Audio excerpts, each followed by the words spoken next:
No one teaches Māori like I do. Tui-no-one teaches Māori like I do. 15 tools for learning language. Tui tools. Tool number 1. Tui, got. Sentence. Writing. Letter. Domino. Character. Animal. Object. Lego. Tui. Spelling. Language. Movie. Macaron. Name. This is video 2.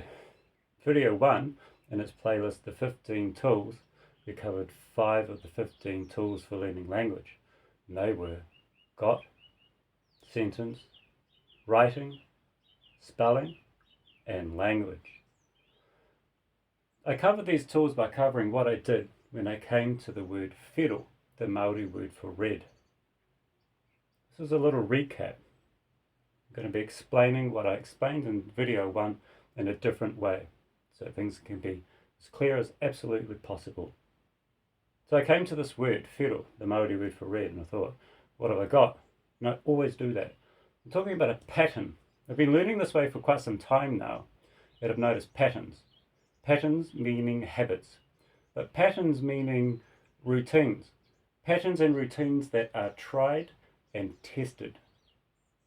Solid. Always helpful. If it's always helpful and if it's tried and tested, I'm happy to call it a tool, and I'm branding it. Tui tool for learning language. Tui-no-one teaches Māori like I do. Tui-no-one. So I thought, okay, I'll come up to this word, whiro. What have I got? And I always do that. Cool. Well, I've got fear. And what I mean by that is WH in Māori is the letter F. And this vowel, that's e. A, e. E or u. If it was an English vowel, it would be e, but this is Māori, so it's e. So WH meaning F and e is fear. And I thought, cool. Listen, I thought, oh cool, I've got fear. And that's all I thought. Because the way that I think while I'm learning isn't the way that I think when I'm writing a script for a video. It's different. So it's not like I thought, oh, what tool do I want to use? Oh, I know, I want to use the got tool. It's nothing like that. I just thought, what have I got? I've got fear, you know? But one of the 5 tools covered in video 1 was spelling. And I said, this is fear. You know, it's choosing to spell however you want for your learning purposes, and it keeps it positive. Here's negative. I know I'm spelling it wrong, but I'm doing it to learn something. I don't really like that. It's really neg. Don't like it at all. So that's tui spelling. And I really want to make it clear that a lot of these tools overlap or work together hand in hand. Thinking hand in glove. So we've got an overlap here in conjunction with tui got. The overlap is one comprised of tui spelling and tui language, by which I mean tui English, by which I mean tui language. So if I'm using English to learn Māori, then I'm going to call that tui English. If I'm using French to learn Māori, I'm going to call that tui French. If I'm using Māori to learn Māori, or if I'm using Māori to learn English, I'm going to call that tui Māori. It's pretty cool. So I've got tui English, by which I mean tui language, but let's say tui English, you know, articulation-wise. So I'm calling it tui language, not tui English, because I want it to be everybody's perspective.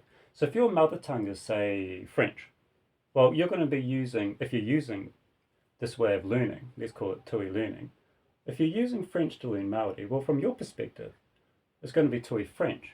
So I want it to be about everyone's, I want tui language includes everyone's perspective, not just mine. But from my perspective, I'm using tui English to learn Māori. I'm using English to learn Māori. So that's what tui language means. So we've got this overlap between tui English and tui Māori. And just to make it clear, we've got tui language, which is the umbrella under which the languages fall. So I've got an overlap, and I really like overlaps. Like I really like them. They're so much more helpful than a tool just by itself, big time. And I really like it when there's 4 or 5, maybe even 6 or 7 tools working at the same time. But you won't be thinking like that when you're learning. You'll just be thinking, what have I got? And something like that. I'm only speaking this way and thinking this way because I've written a script to articulate my way of learning. So we've got this overlap, yeah? Tui English and tui spelling, and that gives us fear. And that's really tui got. Because what have I got? Well, I've got fear. And I thought, well, I've also got R for red, and that's tui English, because it's R fronting an English word. And I've also got O, as in oh yes, oh no, and that's tui English too. Because if it was Māori for learning Māori, therefore tui Māori, it would be o, a, e, I, o, u. And I thought, what else have I got? I said, well, I've got red itself, because fiddle means red. And I've also got seeing red. And that means I've also got, because I've got seeing red, anger, because that's an English expression denoting on anger. So cool, well, these are my gods. And I thought that, well, not literally, but, more or less thought that. So cool, well, now I want my learning sentence. So a learning sentence is another habit, it's another routine, it's another pattern, a learning pattern. And it's tried and tested. It's solid, and therefore I'm happy to make it a tool. So learning sentence, and we're going to brand it for tui-no-one, tui sentence. A tui sentence encapsulates everything that I'm trying to learn. And the tui sentence for fiddle, the Māori word for red, was I would fear a man seeing R for red, oh yes. I was quite happy with that, really happy with that. So I got tui writing. So that's another pattern as well. Once I've created my learning sentence, tui sentence, I always get creatively writing, tui writing. And I said in video 1, note 2 things, timing and what I don't write. And I'll do it 10 times, always. So, I would fear a man seeing R for red, oh yes. So I got tui writing, and I did that 10 times, and that resulted in a successful memorization of fiddle. I was happy with that. It's really cool. I really like learning this way. And in that same vein, I did turu. It's too rude to fart in a chair. Oh, it's too rude. That was my tui sentence. And I got my tui sentence from my tui gots. The tui gots was working in hand with tui English and tui spelling, again, because it's too rude. Well, that's tui English, or English for learning a target language, in this case Māori, and it's also tui spelling. And yeah, that comprised me a learning sentence, a tui sentence, and then I got learning writing, however you want to say it, articulate it, tui writing. And that resulted in a successful memorization of turu, the Māori word for chair. And all this is happening in tui video 1. And after that, I covered he. And he is a little grammar word, and it's used for describing people and objects as this or that. So in video 1, it was the chair is red, so the object was chair and the description was red. It's a describing word. And then I used ALADDIN to help me teach a little bit of the Māori grammar.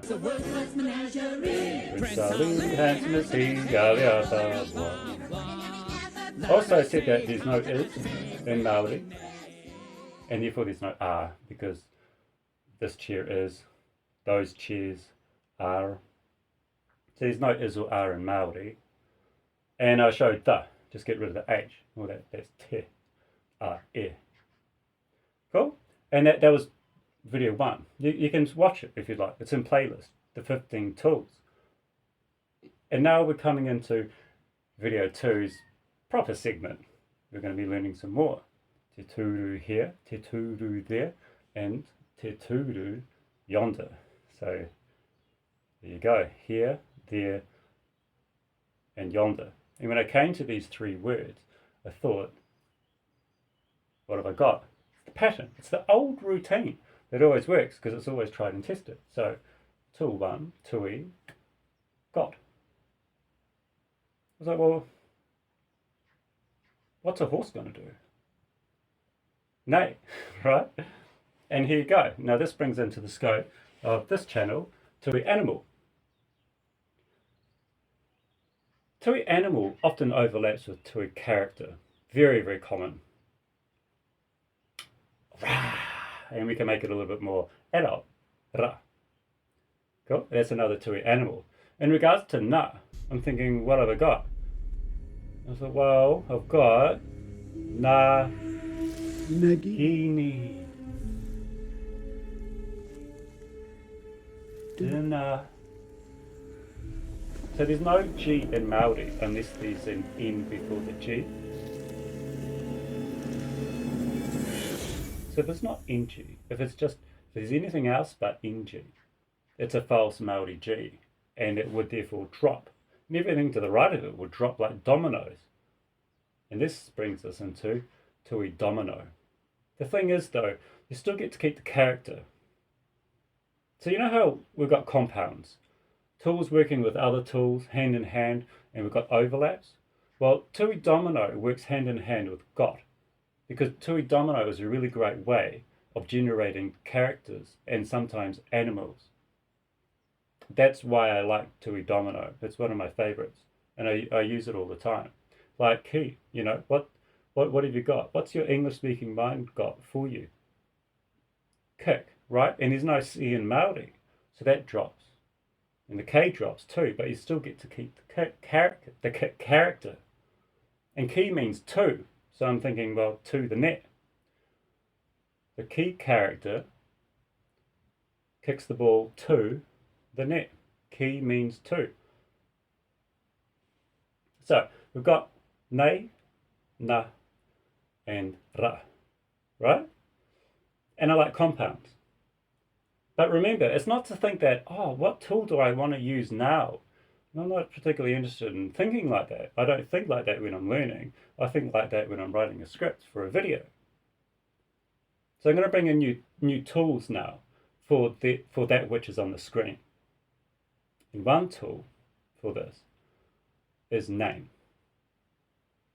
When I give these things on the screen of my mind, currently on the screen of your device, it just becomes more personal. It's like in a false way, but it becomes more emotional or something like that, more memorable, more tangible. I don't know, psychologist, I don't know how it works, but what does a name mean to you? What does a God's name to you?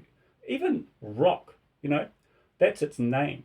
Just knowing its name sort of forms some sort of connection. I mean, if you've had a memorable experience with someone, you probably know that person's name. And we're talking about memorability or strength in memory, making things more memorable. So I'm going to give it a name. And it really helps me. I find tui name to be extremely helpful, always. So it's become a pattern, a routine, a learning behavior. And therefore, I'm happy to make it a tool. So it's tui name. I'm also going to bring in tui-tui. Tui-tui, or tui, is a learning language for learning language. So I've invented a language for learning language. So not in English, but in tui. I'm going to say horse in 3, 2, 1. Nay. In tui, my learning language for learning language, I'm going to type horse for your device in 3, 2, 1. Nay. And in tui, my learning language for learning language, I'm going to write horse in 3, 2, 1.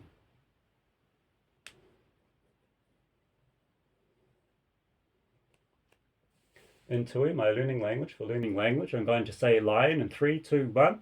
Ra. In tui, my learning language for learning language, I'm going to type lion for your device in 3, 2, 1. Ra. In tui, my learning language, but for learning language, I'm going to write lion in 3, 2, 1.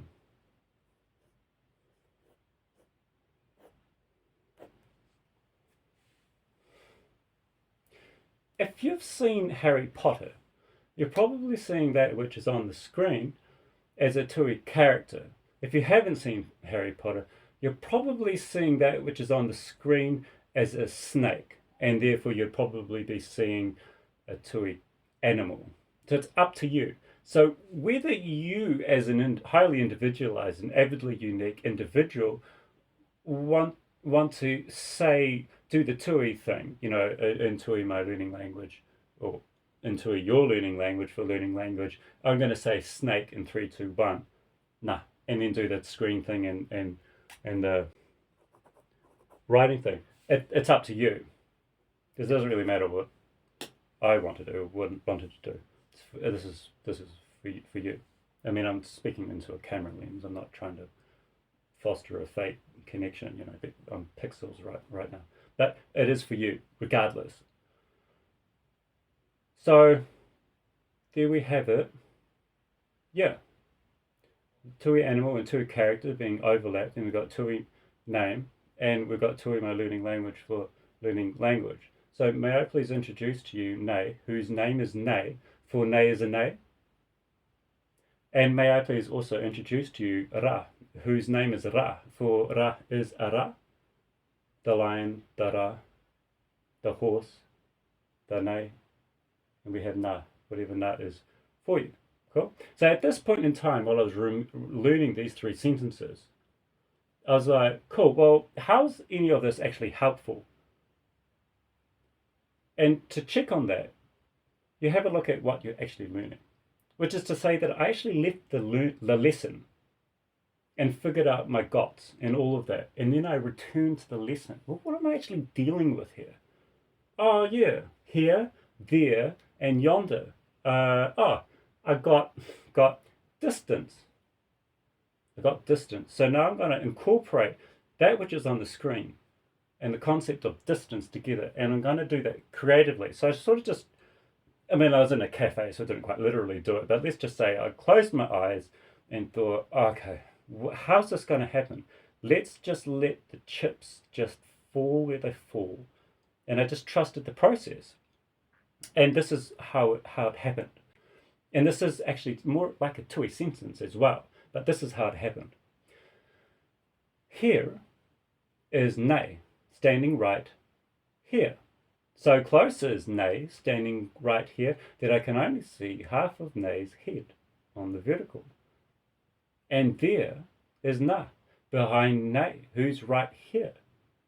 And all the way yonder is Ra, behind Na, who's right there, behind Nei, who's right here.